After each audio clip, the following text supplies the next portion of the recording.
Bom dia, alunos! Vamos agora para a nossa próxima aula. Vamos estar falando sobre mitos e saberes indígenas e africanos no Brasil, que vocês podem estar encontrando na unidade 4, a partir da página 491. A gente viu em unidades anteriores, que a gente já estudou, né? Estudamos a origem dos seres humanos na Terra, conhecemos algumas teorias científicas que comprovam a existência humana há milhares de anos, as quais são resultado de estudos recentes, né? Que são desenvolvidos a partir dos meados do século XIX. Sendo assim, como os povos do passado, como se explica a humanidade, né? Então, antes da ciência, a mitologia e a religião, buscamos resposta para os acontecimentos que instigam a curiosidade humana. Dessa forma, para o conhecimento dos seres humanos e do universo, existiram explicações que variavam de acordo com a cultura e a crença religiosa de cada sociedade. E é provável que esses conhecimentos não científicos tenham sido passados de geração para geração, de forma oral. Mas o que é mito? Então, os mitos apareceram há muito tempo. Eles foram criados para justificar a existência de alguma coisa que os homens não sabiam sua origem. Por exemplo, lendas sobre a origem do mundo, histórias sobre os fenômenos da natureza, ou fábulas, né, de personagens fantásticos, como em muitos filmes. Mas o que é mito? O mito é verdadeiro ou não? Então, não se sabe nem a data de quando foram criados, tampouco sua autoria de quem criou.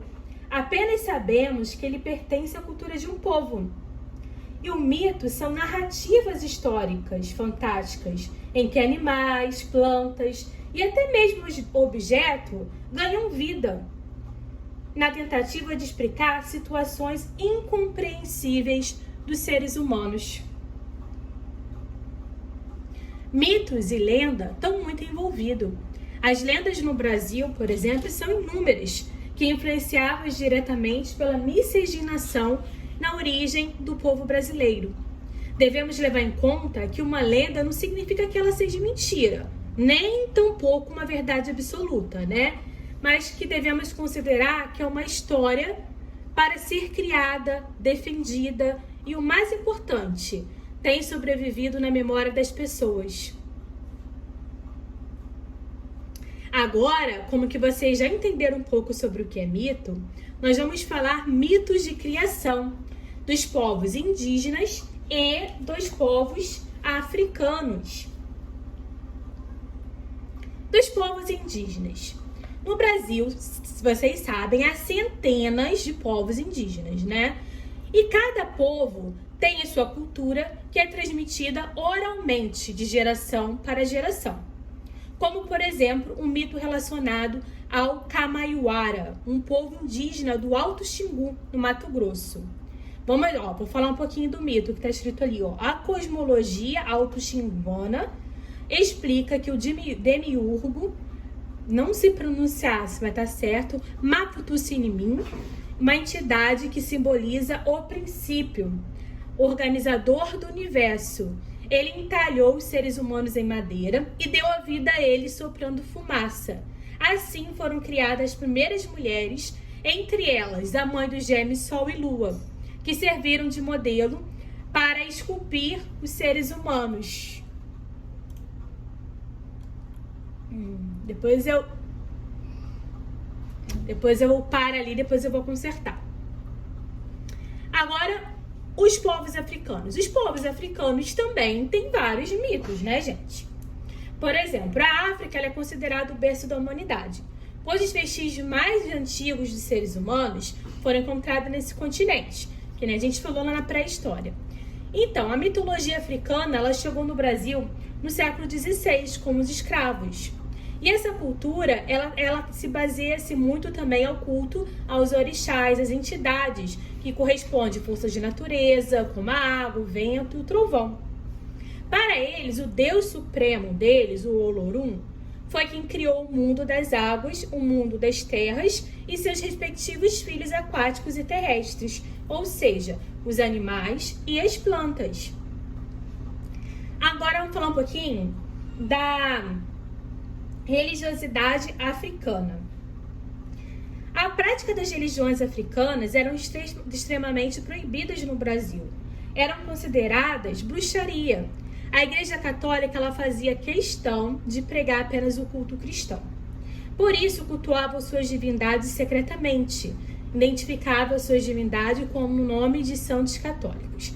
Gente, então, nós sabemos que os índios já estavam aqui no Brasil, certo? Que veio através do Estreito de Bering, desde a pré-história. Os africanos vão chegar como aqui? Eles vão chegar no período depois que houve as grandes navegações, que os portugueses vão chegar aqui no Brasil. E com isso, eles vão vir com várias ideias de conquistar novos territórios, certo? De buscar especiarias nas Índias e vai acabar chegando no Brasil. E dentro dessas navegações, né, vão vir com eles jesuítas. Por quê? Porque Portugal, a Europa, eles seguiam religião católica. E esses jesuítas vão vir com a intenção de catequizar. E depois que eles estiverem aqui no Brasil, quando for vir as plantações de cana-de-açúcar, eles vão precisar o quê? De pessoas para trabalharem. Daí vão começar a trazer os escravos africanos para o Brasil. E os escravos vão vir de vários países diferentes da África, com culturas diferentes, com idiomas diferentes. E quando eles chegarem aqui, vai ser exposto para eles a religião católica. Então, a gente podemos dizer aqui, lembra que eu falei com isso até com vocês na sala? Etnocentrismo. Por quê? A igreja vai propor que a religião certa, que o dogma certo a ser seguido é a religião católica, e não respeitando a cultura e nem a religião africana. Então, para os seguidores dessa religião africana, eles vão praticar como se fosse o secretismo religioso, pois então, eles vão começar a usar as imagens dos santos católicos para associá-los aos deuses da sua religião. E a cultura africana dos antepassados, ela era baseada aqui nos cultos aos orixás, as entidades que correspondiam à força da natureza, como água, vento e trovão. E para eles poderem estar praticando a religião deles, eles vão associar aos santos católicos, aos seus deuses, né? Aos seus, eu não sei agora, orixás, né? Por exemplo, São Jorge como Ogum, Santa Bárbara e Iansã. Então, essa relação entre santo católico e as entidades do candomblé foi uma forma que os escravos africanos fizeram, né? Eles viram uma forma que eles encontraram para que os senhores de engenho não vissem o que eles ainda estavam seguindo, realizando os seus rituais e não perseguissem eles. Saberes dos povos indígenas. Os povos indígenas brasileiros são considerados originários ou nativos, né? Podem ser chamados assim também. Conforme a teoria mais aceita, que foi a teoria do Estreito de Bering, que a gente já falou, esses primeiros grupos vieram através dele. Lá, observa no mapa. Aqui eles estão caminhando, né? Vieram aqui da África, foram para a Europa, Ásia, Oceania aqui e atravessaram aqui o Estreito até chegar na América. Entre esses povos tiveram os maias, os tecas e os incas, que foram os mais famosos, mas no Brasil também, que depois vai ser chamado de índios, né? Tá, os povos indígenas no Brasil, o atual território do Brasil, começou a ser povoado há mais de 10 mil anos. E eles, no início, eram nômades, coletores e caçadores. Eles fabricavam tecidos de pedra e pintavam desenhos em rochas. Aí também acabaram formando sambaquis, que a gente já falou aqui que era sambaquis, né? Aqueles montes de conchas, porque eles também passaram a morar próximos ao litoral. E daí eles passaram também a ser sedentários, a ter moradia fixa e usar da agricultura, objetos de cerâmica, tudo que a gente já falou nas aulas passadas. E eles passaram a migrar para outras regiões, como para a Amazônia, né? Que até hoje tem algumas tribos indígenas lá. Os primeiros habitantes da América, os índios, também conhecidos como ameríndio ou nativo americano, são nomes dados a eles, né? Então, antes da chegada dos europeus, acreditava que existiam mais de 6 milhões de índios e mais de 1.200 línguas diferentes. E eles se organizavam em tribos nas terras que hoje é o Brasil.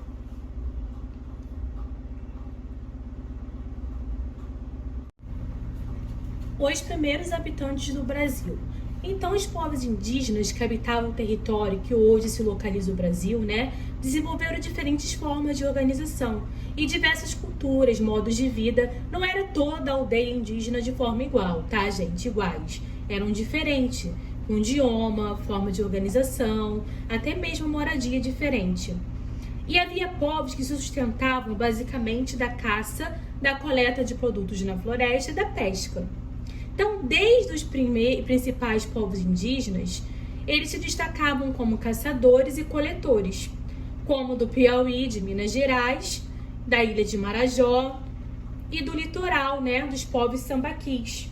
Então, antes da chegada dos europeus em 1500, a população indígena vivia da caça, da pesca, da coleta e da agricultura. De maneira geral, essas sociedades tinham a posse da terra, e essa posse da terra ela era coletiva, isto é, pertenciam a todas as pessoas, né? Território brasileiro. Historiadores afirmam que antes da chegada dos europeus, a América havia aproximadamente 100 milhões de índios, só no território brasileiro. Assim, você vê em várias fontes de estudo na internet que esse número pode variar, tá, gente? De números diferentes, mas em torno dessa média.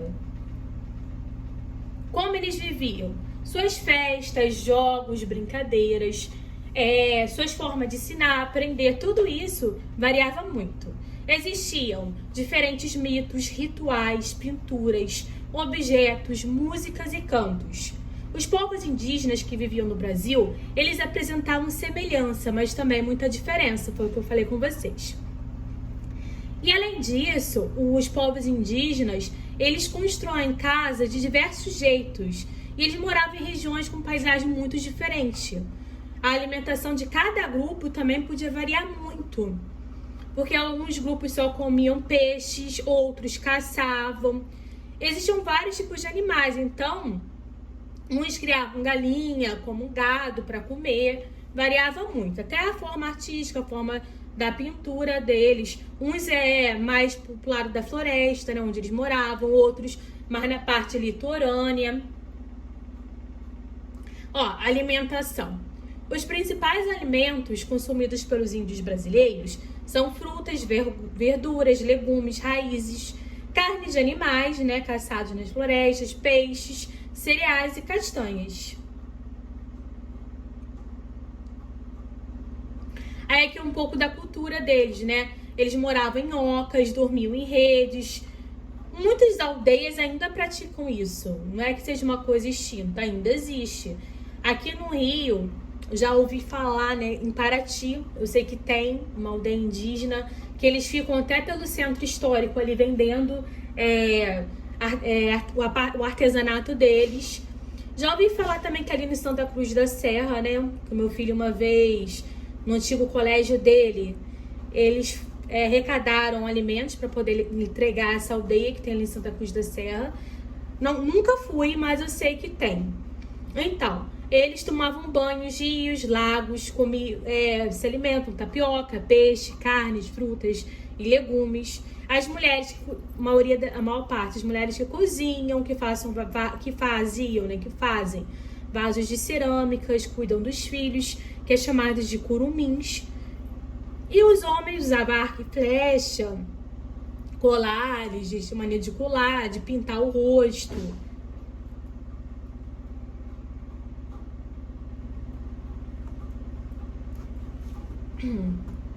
Ó, habitações indígenas.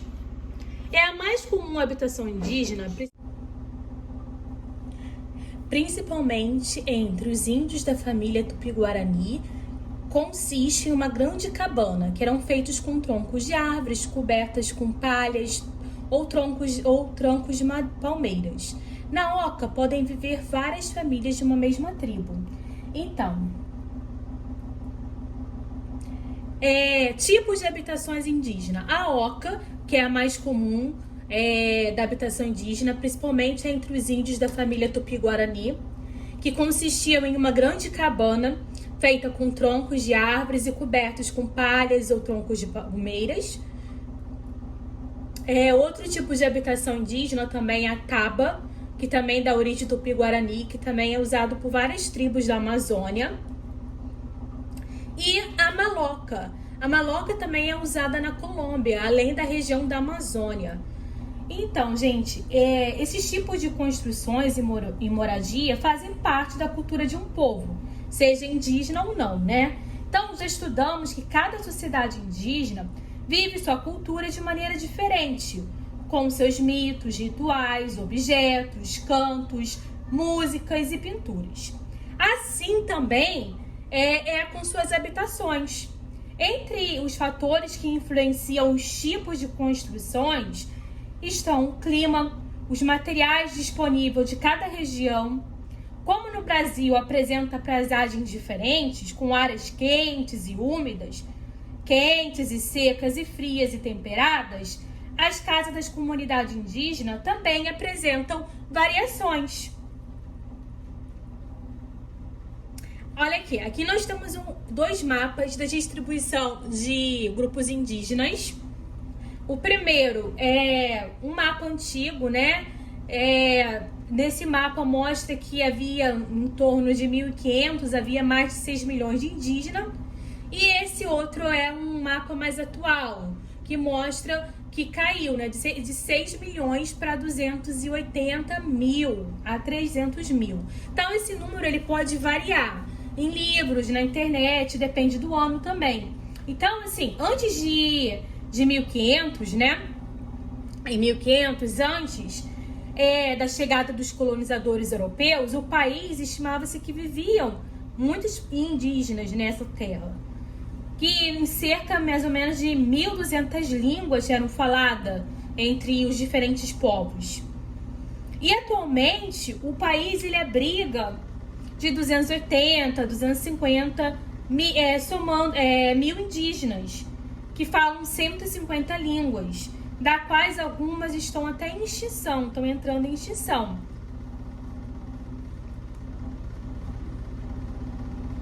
Então, gente, aqueles que um dia foram donos das terras, hoje são muitas vezes tratados como intrusos.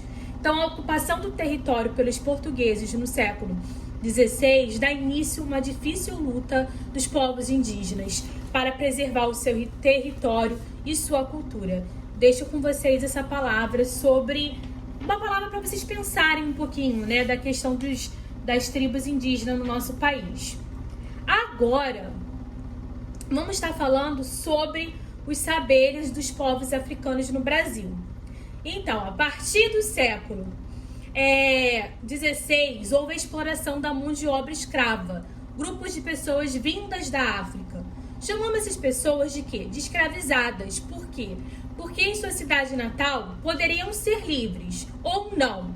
Porque a própria África, o próprio continente africano, tinham regiões lá que também escravizavam os seus habitantes.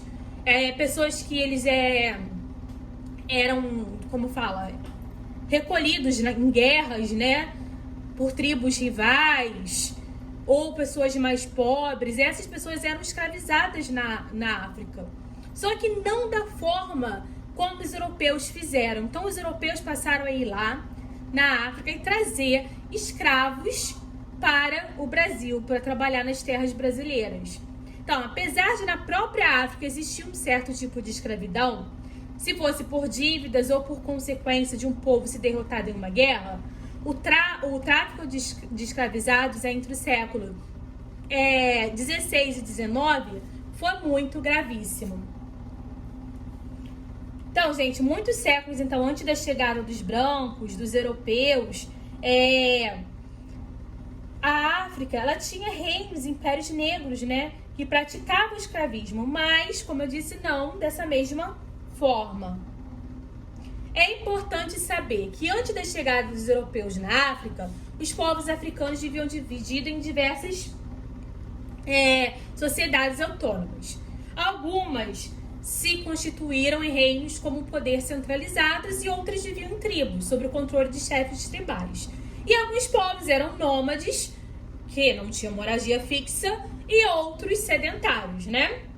Mas todos esses reinos tinham em comum a prática do comércio, troca de mercadoria, e os africanos já conheciam a escravidão, como eu disse. Só que algumas tribos praticavam captura de membros de tribos rivais para vender ou trocar como escravo com os europeus. E alguns reinos africanos, como Gana e Mali, praticavam religião islâmica, e outros, como Ifé e Benin, já conservavam as antigas crenças africanas, né, que é aquela do candomblé, né, como eles falam hoje. Então, essa sociedade, os escravizados geralmente eram prisioneiros de guerras, e após muitas gerações as relações escravistas elas eram eliminadas. Havia escravidão por dívida, ocorria a venda de membros da família por causa da fome. Os africanos no Brasil. A partir do século XVI, o escravo africano passou a ser a mercadoria mais comercializada pelo governo português. E o transporte dos africanos escravizados eram feitos em navios negreiros. Navio negreiro também conhecido como tumbeiro.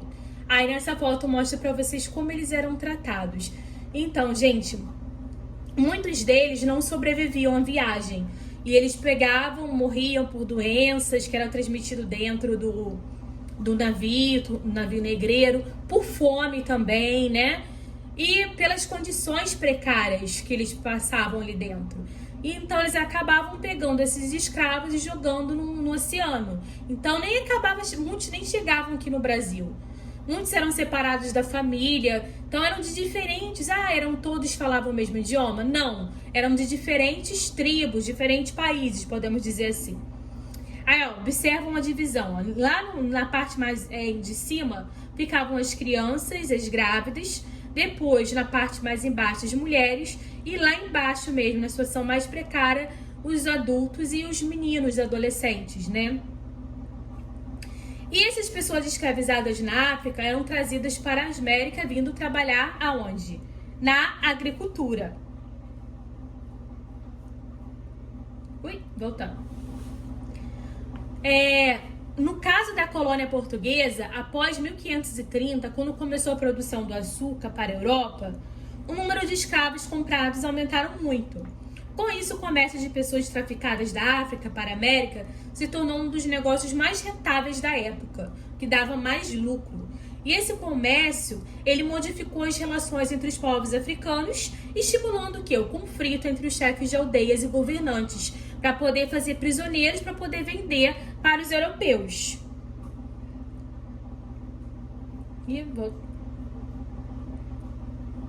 Diáspora africana.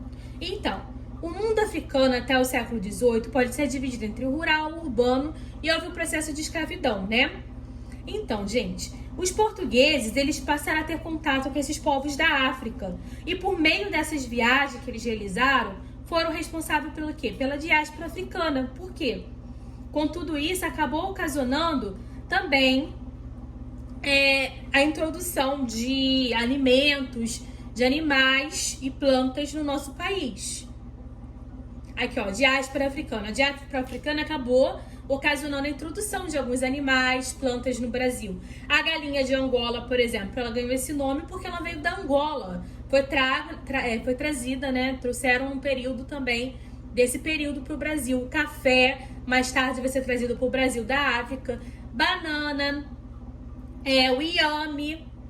E a feijoada, gente. A feijoada ela tem toda uma história, né? Ela é uma comida típica dos escravos. Por quê? Os escravos, eles acabavam ficando com o resto da carne. pé do porco, aquela orelha, aqueles restos que os senhores não queriam mais.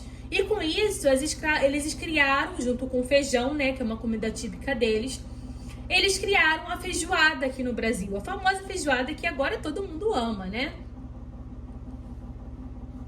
E outras comidas também, né, gente? Cuscuz, canjica, vatapá, outras comidas vieram também da África. Ó, a escravidão no Brasil do século XVI ao XIX. No início, então, eles vieram, né, para a produção de açúcar no século XVI. Os portugueses traziam esses negros, utilizavam eles como mão de obra nos engenhos de açúcar lá no Nordeste. Esse transporte era feito para o Brasil através dos porões dos navios negreiros, que eles eram amontoados, sem condições humanas. Muitos morriam antes de chegar no Brasil, como eu disse.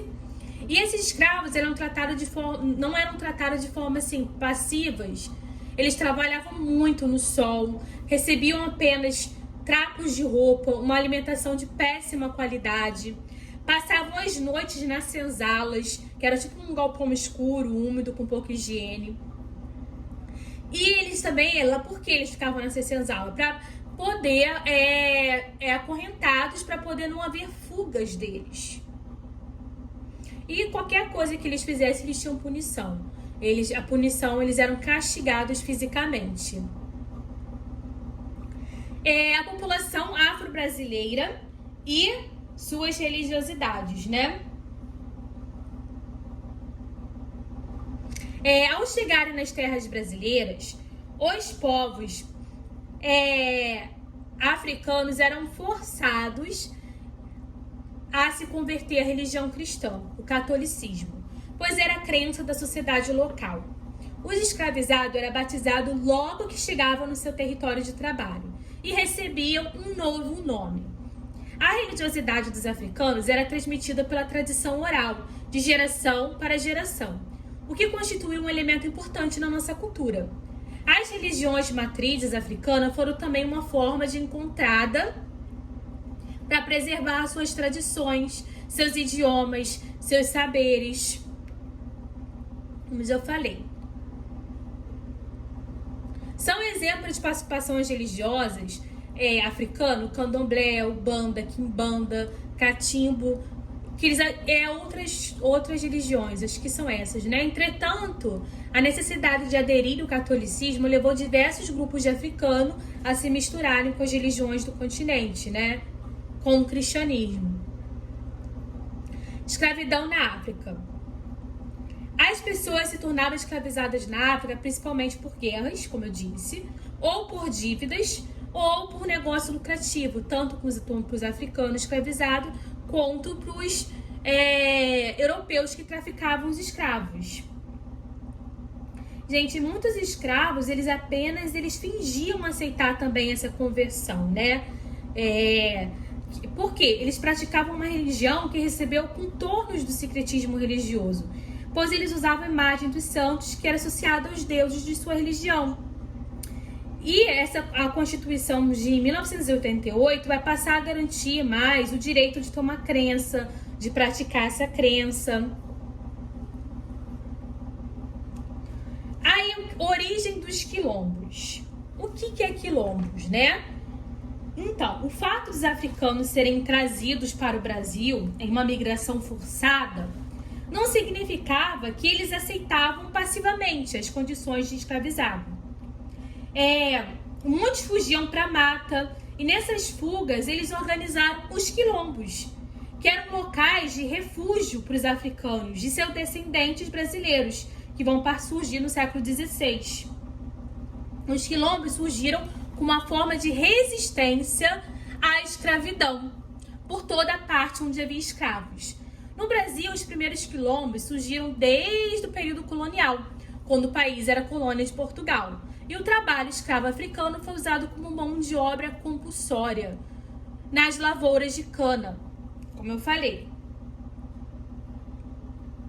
Então, gente, nessas comunidades eram realizadas diversas atividades, como agricultura, extrativismo, criação de animais, exploração de minério, e eram locais onde os africanos podiam manter viva as suas tradições, seus costumes, suas línguas, sua religiosidade.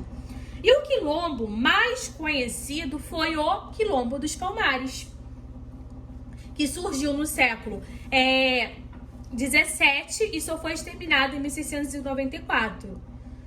E ocupava um espaço territorial de aproximadamente 27 mil quilômetros quadrados, relativo aos atuais estados de Alagoas, Pernambuco, Sergipe e Bahia.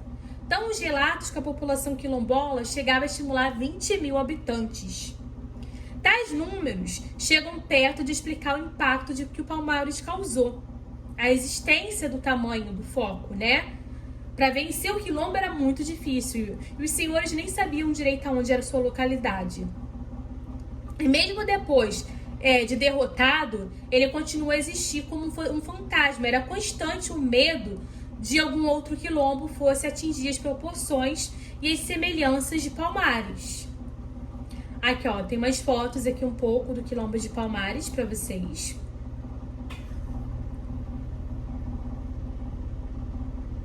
Então, gente,